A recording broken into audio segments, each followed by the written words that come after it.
Baiklah, sebelum masuk ke pembahasan, kita perlu tahu apa itu observasi. Observasi merupakan suatu kegiatan yang sangat penting dalam mengetahui bagaimana cara mengajar yang baik. Kami melakukan observasi di 3 tempat, yaitu di Balai Litbang LHK Banjarbaru, di samping SDN Klarain Danau Panggang, dan di dekat Pos Kayu Tangi 1, Banjarmasin. Baiklah, kita masuk ke materi. Yang pertama adalah pohon kayu ulin.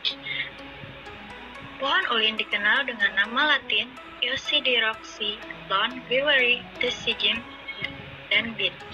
Biasanya juga disebut dengan kayu besi atau bulian, atau orang Sumatera Selatan biasanya menyebutnya oguen. Ulin atau disebut juga dengan bulian atau kayu besi adalah pohon berkayu dan merupakan tanaman khas Kalimantan. Kayu ulin terutama dimanfaatkan sebagai bahan bangunan seperti konstruksi rumah, jembatan, tiang listrik, dan perkapalan. Ulin merupakan salah satu jenis kayu hutan tropika basah yang tumbuh secara alami di wilayah Sumatera bagian selatan dan timur, Pulau Kalimantan, dan Pulau Bangka dan Pulau Belitung. Morfologi ulin. Ulin termasuk jenis pohon besar yang tingginya dapat mencapai 50 meter dengan diameter sampai 120 cm. Pohon ini tumbuh pada daratan rendah sampai ketinggian 400 meter. Tumbuh berpencak atau mengelompok dalam hutan campuran. Kayu ulin tahan terhadap perubahan suhu, kelembaban, dan pengaruh air laut sehingga sifat kayunya sangat berat dan keras. Kayu ulin terkenal akan kekuatannya sehingga sangat diminati banyak masyarakat Indonesia. Ulin digolongkan ke dalam suku Laurensii. Proses pemuliaan alam di hutan bekas tebangan umumnya kurang berjalan dengan baik.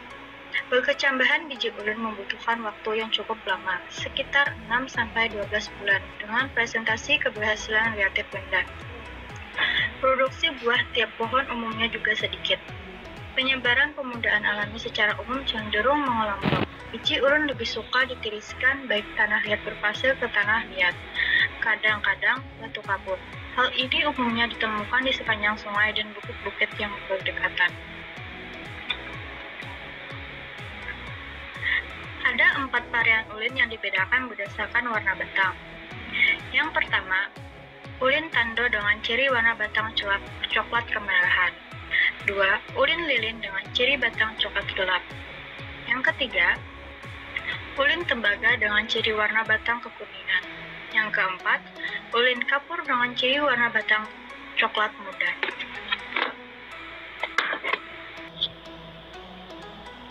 Selanjutnya adalah pohon galam. Pohon galam adalah pohon yang berukuran sedang dengan tinggi 15-20 meter. Terkadang memiliki bandul kecil dengan kulit pohon yang tebal berlapis-lapis seperti kertas dan tidak bergetah. Buahnya berbentuk kapsul berwarna coklat dan keras, sedangkan bijinya berukuran kecil-kecil. Bunga pada pohonnya berwarna putih. Tumbuh pada pucuk-pucuk ranting serta posisi daun berseberangan dengan diameter buah, berkisar antara 2-6 mm. Galam adalah tumbuhan kayu asli rawa yang tumbuh pada hutan gambut, dangkal, menjadi tumpuan hidup masyarakat di Barito Kuala, Kalimantan Selatan. Pemanfaatan galam oleh masyarakat masih mengandalkan ketersediaan di hutan alam tanpa disertai dengan kegiatan budidayanya. Hasil observasi pohon galam.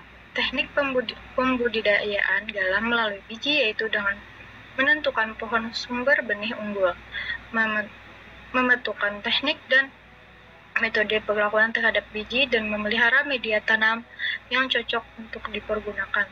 Teknik dan metode yang diterap mengadopsi dari perbanyakan biji secara alami. Biji disangrai terlebih dahulu, lalu direndam dalam larutan asam dan ditanam di media terpilih. Perlakuan terhadap biji galam mengadopsi proses biji galam yang ada di alam, di mana sebelum tumbuh biji galam terbakar pada musim kemarau dan baru tumbuh pada musim penghujan. Kondisi habitat yang asam dibuat dengan penyediaan larutan asam dari cuka kayu sebagai bahan perendaman biji. Hasil penelitian mengatakan bahwa biji yang diberi perlakuan direndam asam lebih cepat tumbuh dibandingkan persemian biasa. Adapun media tanam yang dipakai adalah arang. Teknik pembudidayaan dengan biji ini memang sangat sulit, tetapi harus terus dilakukan agar kedepannya dapat menghasilkan tanaman gelam dengan kualitas yang baik. Baiklah, materi selanjutnya yaitu pohon kayu putih dan bekantan akan dilanjutkan oleh Barsina.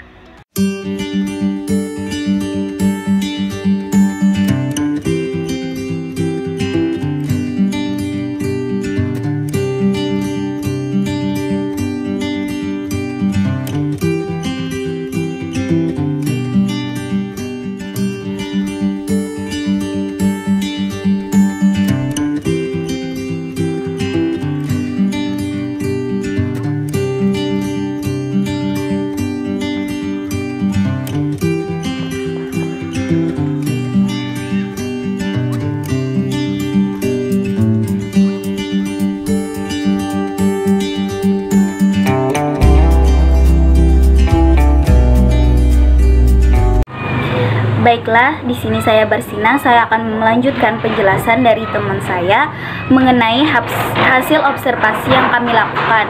Nah, pada observasi kali ini kami mengangkat 4 topik yang kami amati. Yang pertama itu ada pohon ulin, yang kedua ada pohon galam, yang ketiga ada pohon kayu putih, dan yang keempat itu fauna, yaitu hewan bekantan. Nah, di sini saya akan menjelaskan tentang pohon kayu putih dan bekantan. Jadi, pohon kayu putih adalah salah satu jenis pohon yang dapat menghasilkan minyak dari daun yang dimilikinya. Ternyata kita kan sering mendengar nih minyak kayu putih. Ternyata minyak kayu putih tersebut dihasilkan dari daun kayu putih. Nah, minyak kayu putih ini kan memiliki banyak manfaat seperti menghangatkan tubuh pada saat kita kedinginan ataupun mengurangi masuk angin pada saat perjalanan. Nah, daun kayu putih ini apabila diolah terlebih dahulu akan dikeringkan sebelum dapat menjadi obat. Tanaman ini merupakan tanaman yang tangguh karena mampu tumbuh pada tanah yang tandus. Tanaman minyak kayu putih ini juga sangat tahan terhadap panas, sehingga jika tanaman ini terbakar ataupun mengering, tanaman ini dapat tumbuh kembali. Tanaman yang memiliki nama ilmiah Melaleuca leucadendra ini dapat tumbuh pada daerah dataran rendah yang mencapai ketinggian 400. Tanaman kayu putih ini juga dapat tumbuh di pantai, hutan bakau, dan di tanah yang berawa. Selain tangguh, tanaman ini juga dapat dikategorikan sebagai tanaman obat atau bisa disebut dengan apotek hidup. Nah, karena memiliki berbagai macam manfaat yang sangat baik untuk kesehatan tubuh. Bagian yang sering dimanfaatkan dari tanaman ini adalah bagian daun dan kulit pohonnya. Kulit kayu dari tanaman ini memiliki rasa yang tawar, netral, dan bersifat penenang. Sedangkan pada bagian daunnya ini memiliki rasa yang pedas, kelat, dan bersifat hangat.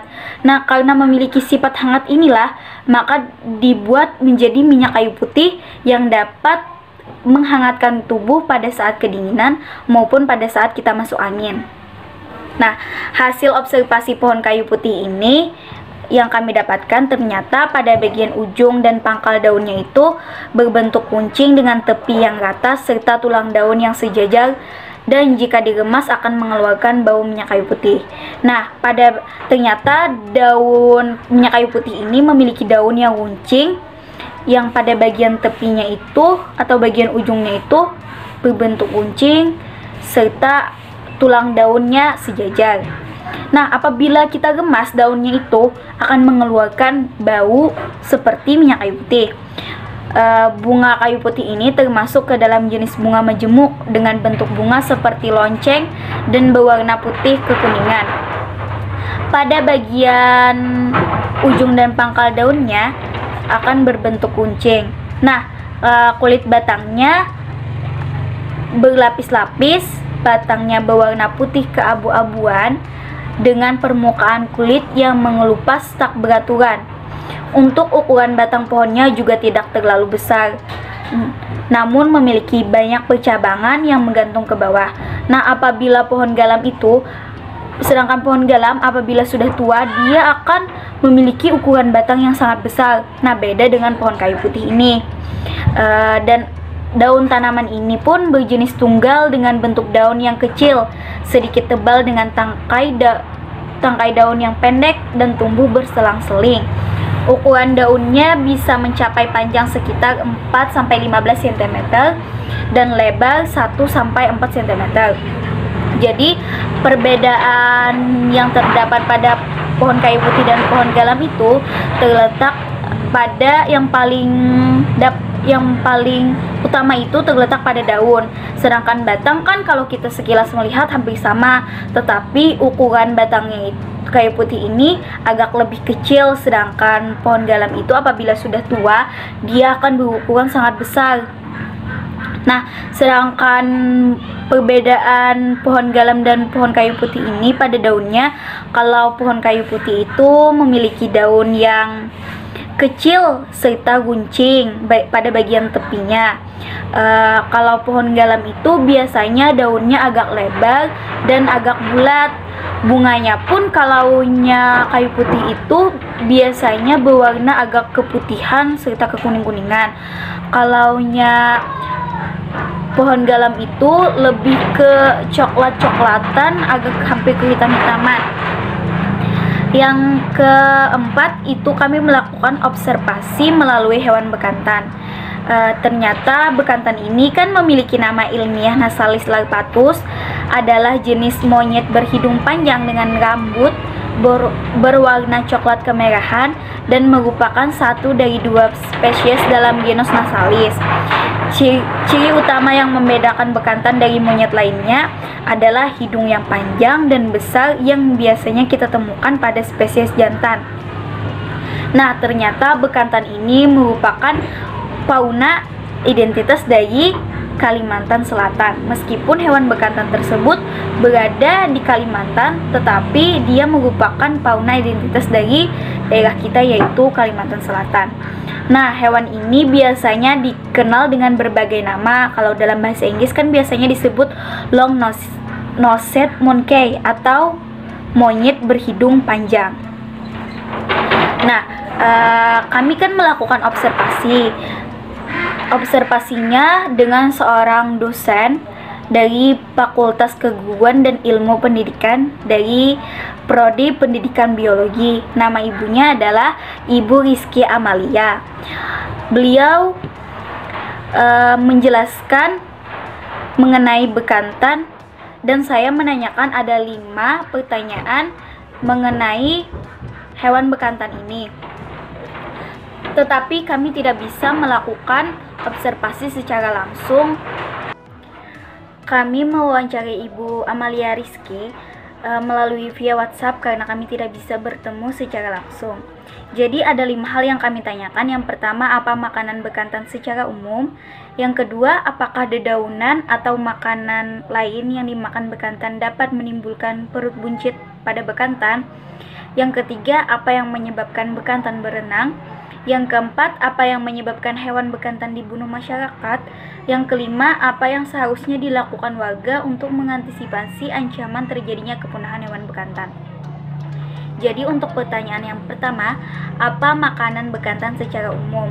Ternyata habitat alami bekantan adalah hewan pemakan daun serta termasuk dalam famili Colovinae yang dominan memakan pucuk dedaunan dengan presentasi 80% sampai 90%. Nah, 10%-nya itu lagi merupakan makanan campuran. Makanan campurannya tersebut bervariasi seperti buah-buahan, serangga, insekta kecil, kerang-kerangan.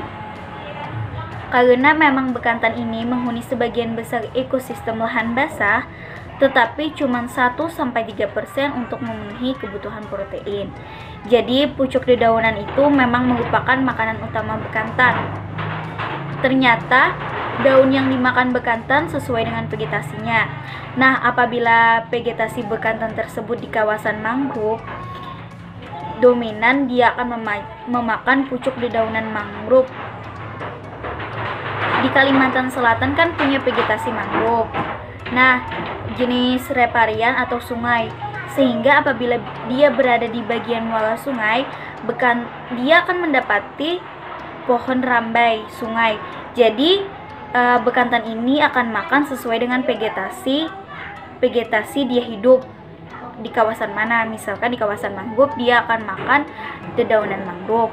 Kalau dia berada di muara sungai, dia akan memakan pohon rambai sungai atau kita sebut dengan nama ilmiah Becauria mutellina. Ini juga merupakan pakan utama bekantan. Apabila vegetasi di rawa, maka akan didapati bekantan yang memakan galam atau kalakai. Nah, apabila bekantan tersebut berada di rawa, maka dia akan memakan kalakai, piai, ataupun buah bakung. Nah, buah-buahan yang dimakan bekantan ini umumnya bukan tipe buah-buah yang masak, tetapi buah-buahan yang cenderung masih mentah karena memiliki kandungan tanin.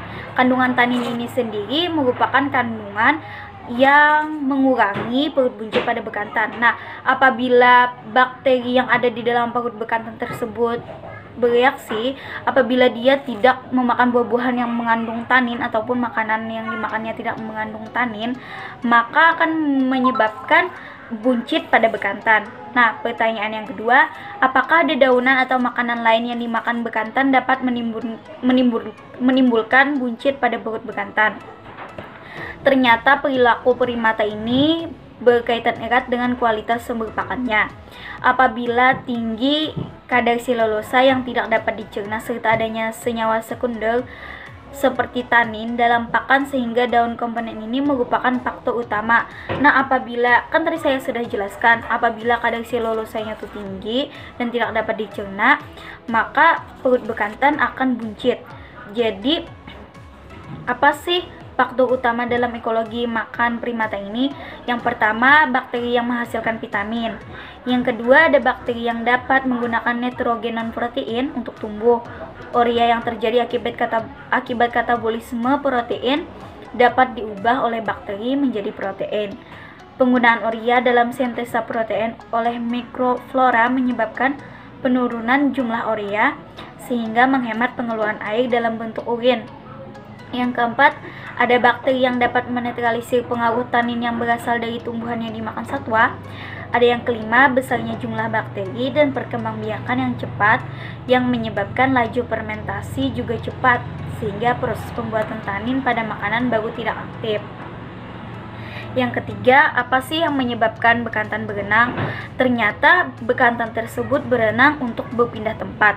Nah, apabila bekantan tersebut tinggal di suatu tempat yang pasokan makanannya itu sudah kurang ataupun sudah habis, maka bekantan ini akan mencari cara untuk pindah ke tempat yang memiliki pasokan makanan lebih banyak. Makanya dia melakukan suatu cara untuk pindah meskipun jarak tersebut cukup jauh, yaitu dengan cara berenang. Yang keempat, apa sih yang menyebabkan hewan bekantan dibunuh masyarakat? Ternyata hewan bekantan ini dibunuh masyarakat karena hewan bekantan itu biasanya kan masuk ke dalam wilayah suatu warga, ataupun hewan bekantan ini kan merupakan hewan yang langka, sehingga banyak warga yang berburu untuk menjual bekantan tersebut ataupun mengambil sesuatu dari bekantan. Nah, menurut Ibu Amalia Rizky, penurunan populasi bekantan ini terutama akibat faktor eksternal.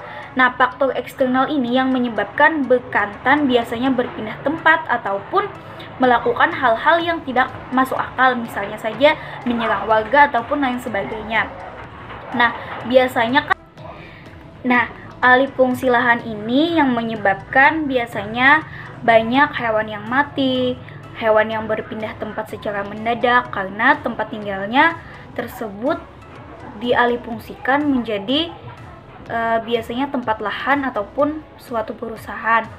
Nah, biasanya kan apapun yang dilakukan hewan tersebut karena berasal dari ulah tangan manusia itu sendiri.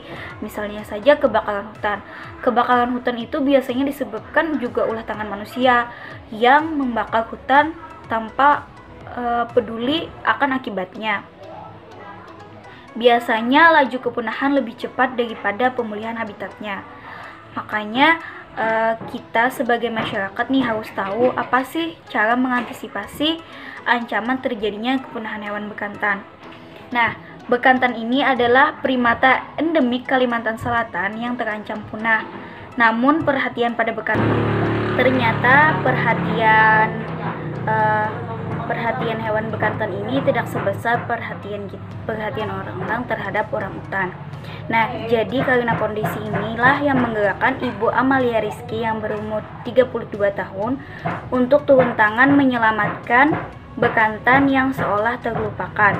Nah, menurut beliau, bukan hanya orangutan yang patut dilindungi ataupun dilestarikan dari kepunahan, tetapi orangutan pun patut dilindungi serta dilestarikan dari kepunahan. Nah, dalam sebuah artikel Kompas pada tanggal 27 Februari 2020 yang memuat berita tentang seorang Ibu Amalia Rizky, beliau pernah mengatakan, "Saya terdorong untuk menyelamatkan bekantan karena tanggung jawab keilmuan, tanggung jawab nasional, dan tanggung jawab agama." Menurut tegasnya pada saat dijumpai di Banjarmasin, Kalimantan Selatan pada Rabu 5 Februari 2020. Nah, Ibu Amalia ini fokus pada kegiatan konservasi bekantan pada tahun 2013. Nah, pada kondisi inilah yang mendorong Ibu Amalia Rizky untuk mendirikan sebuah yayasan yang bernama Sahabat Bekantan Indonesia atau dikenal dengan nama SBI untuk mendukung program perlindungan dan pelestarian bekantan dan satwa liar yang dilindungi oleh habitatnya. Menurut dia, mustahil menyelamatkan satwa liar kalau rumah dan habitatnya tidak diselamatkan. Nah, kegiatan konservasi ini bukan saja tanggung jawab pemerintah semata. Kalau pemerintah, swasta, dan komunitas bergerak bersama, maka hasilnya lebih memuaskan. Nah, menurut Ibu Amalia Rizky, bukan hanya pemerintah, bukan hanya swasta, ataupun sebuah komunitas yang bergerak, tetapi semua harus ikut berpegang tangan untuk menyelamatkan bekantan dari kepunahan. Termasuk diri kita sendiri, kita harus memiliki kesadaran untuk menyelamatkan bekantan dari kepunahan. Karena bekantan ini merupakan hewan yang dilindungi dan merupakan hewan yang sudah langka. Jadi, ada baiknya tanamkan kesadaran dalam diri sendiri untuk menyelamatkan hewan bekantan ini, dan kita bersama-sama bersatu untuk melindungi bekantan dari ancaman kepunahan. Nah, ini saja yang dapat kami sampaikan ataupun saya sampaikan. Salah hilap mohon maaf. Wabillahi taufik wal hidayah. Wassalamualaikum warahmatullahi wabarakatuh.